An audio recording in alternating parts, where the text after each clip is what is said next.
One of my very favorite workplace stories was relayed to me by a mentor of mine who used to be a divisional vice president for General Electric. He and another divisional vice president were having a personal conflict with one another, and it was well known throughout the organization. And it was starting to have broader impact than just themselves.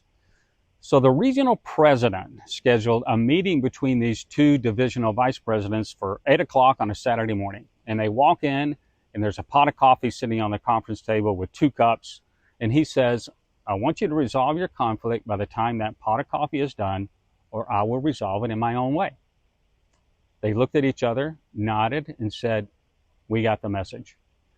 I learned a very important lesson from that story. We can't resolve other people's conflict. They have to have the heart and the motivation to resolve it before anything else can be done. They have to have the desire to resolve it.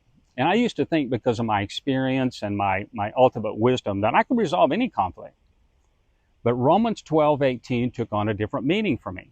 The passage states, if possible, so far as it depends on you, live peaceably with all.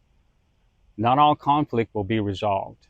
And if it can't be resolved, then we must be prepared to address the behavior. In other words, if 2 of our people are in the midst of a conflict and their hearts are not prepared to resolve it, I can't do anything to make the conflict go away. I can only address the behaviors that the conflict produces. In other words, if you continue to behave this way, the consequences are you could either lose your position or lose your job. The most important lesson that we learn in conflict resolution is that not every conflict will be resolved, and that's okay.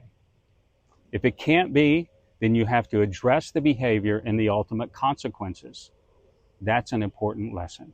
Now, go do God's work.